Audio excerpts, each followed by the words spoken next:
Hi, this is Krish Iyer.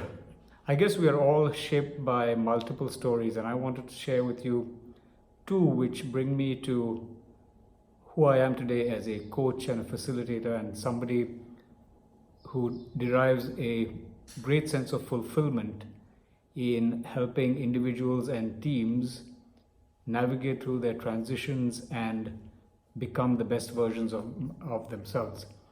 So I was born literally in the Garden of Eden. I was born in East Africa and have had the pleasure of spending the early years of my life amongst some of the most thrilling parts of nature. Amongst Africa is incredible, as many of you all who might have visited or lived there would know. But I was born in Kampala, Uganda, which is called the Pearl of Africa at that time. It was a British colony, and my father was a civil servant. He was the chief accountant to the treasury, the government of Uganda. And I still remember the early days that I spent as a child on the banks of Lake Victoria, where our house was. And amongst, as I said, the various animals, I still remember the hippos rumbling across, and we would be warned to keep out of their way. The pink flamingos, the lake would become pink with the flamingos that were there. And the zebra and the giraffes who seemed to be perpetually wandering off into the distance. I remember lazy afternoons spent chewing on grass. I don't know whether kids do that these days, but just the sweetness of the grass that's a taste that really stays in my mind. So it was an idyllic childhood, full of fond memories.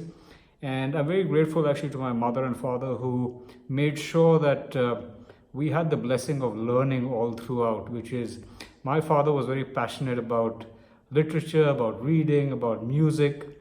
And it probably also helped that I had two teenage elder sisters who were completely into the pop culture of that era, which was, the music of the Beatles and Tom Jones, which always, was there at home. And of course, as a young 7 or 8 years old, I was always curious about how short Twiggy's skirts could get. So it was a wonderful childhood, but that ideal was broken by an event that happened, which was early 1971. I think there was a military coup, and General Idi Amin Dada, who has gone down in history as one of the most brutal dictators, took control of the Ugandan government and imposed military rule. And I still remember my dad listening with apprehension to BBC about the various things that were happening in Uganda. And it all came home one night when there was a whole host of I don't know whether a renegade branch, but there was a whole bunch of marauding Ugandan soldiers who chose to attack the the civil servant enclave on Shimoni Road. This was where the government servants would live. And next to our house was the Chief Commissioner of Police of Kampala. They kind of raided his house, and I still remember vividly my pet German Shepherd Robin barking, violently for a time. And then they came to our house, and Robin stopped barking, and I don't know what happened to him. But before we knew it, there was all these tall army soldiers with all kinds of weapons, which was guns, machetes, swords. And one of the most vivid moments that stands out to me is when the leader of the group held a sword to my father's neck and demanded, "Where's your gun? Where's your gun? Give us your gun." He probably thought that my father was part of the police commissioner's setup, and not and I still remember a trickle of blood from my father's neck when as this person held the sword. Well, we didn't have a gun at home, and my father somehow managed to convince them of that, and they just then ransacked the house, rummaged through everything, looted whatever we had, the gold, the clothes, the whatever was of any value, the appliances, and I don't know what happened to my dog Robin after that. After those few hours, I think the next day, as dawn broke, my father had made up his mind. He quickly realized that Uganda was no longer the ideal that we thought it was. It wasn't this bountiful place, happy place that we grew up in, and we literally left with the shirts on our backs for India, because that's where my elder sisters by that time had moved to study in boarding school.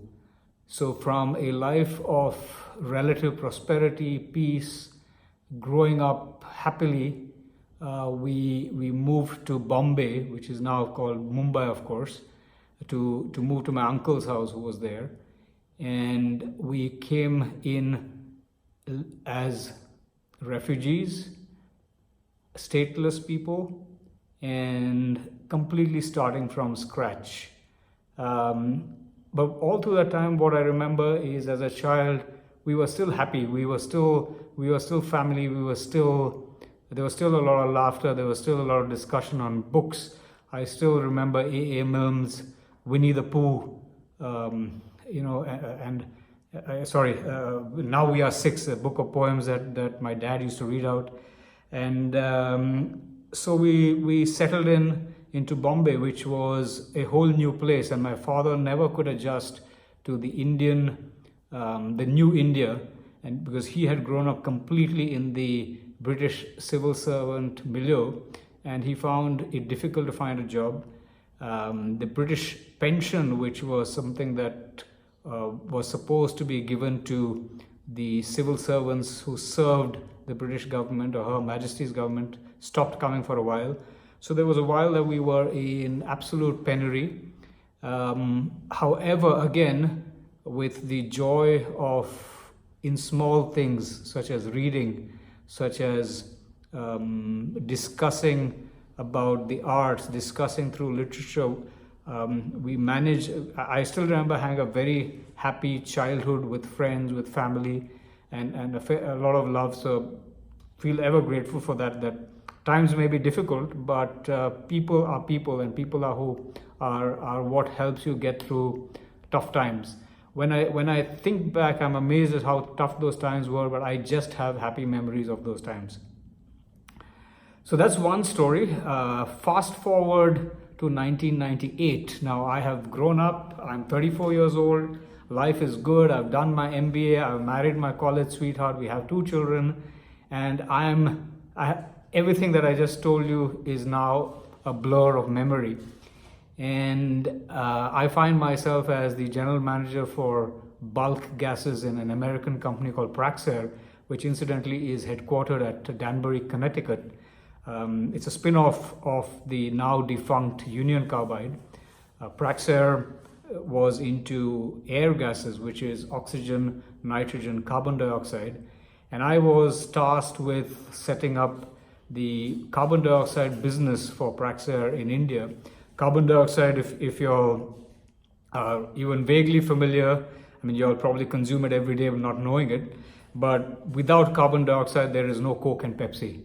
So it's one of those invisible ingredients without which many of the core products that we consume would not find a place on the store shelves. So again, I was tasked with, Praxair chose to grow through mergers and acquisitions, acquiring companies in India, and I found myself spending a wonderful couple of months with a very senior colleague, very experienced gentleman whom I'll just call Steve L for the purposes of this story, who had come down from Danbury, Connecticut. He was very well respected. He was an expert in his domain. He had spent 35 years with the company, and we were going around the country doing due diligence on prospective acquisition targets, both the commercial and technical due diligence. And Steve was around 65 years old at that time. And when we came back, the headquarters was in the city of Bangalore. When we came back and we were doing some of the final discussions and negotiations with one of our acquisition targets, with Arthur Anderson on one side and our investment banker on the other, I recall Steve telling me through our journeys together that he had not seen his children grow up. He had not spent enough time with his wife. He was now saying that, I mean, he had tried to retire 3 times, but the company held him back with sweeteners, golden handcuffs because of his expertise. And he said, now this is it. I'm really going to retire now. Enough of this. I've worked too hard. I've not seen my family blossom. I want to now, my wife and I are going to do this world cruise as soon as I get back. And then I'm going to retire and I'm going to spend my days with watching my grandchildren grow up. We are on the Wednesday of the week when he has to leave back to the US, flying back to New York. He's supposed to leave on Friday. On the Wednesday, we are in a meeting and Steve says, listen, I'm not feeling very well. And I notice that he's a little pale. And what goes through my mind is, okay, maybe it's all the spicy Indian food we've been having through our journeys through India. He then gets up, walks to the door, and this is in our boardroom where we're having this meeting, and I see him pause, and then he just falls flat to the ground. And I will never forget the sound of his fall and us rushing to kind of revive him. This whole thing is even as I speak, it's in slow motion in my mind.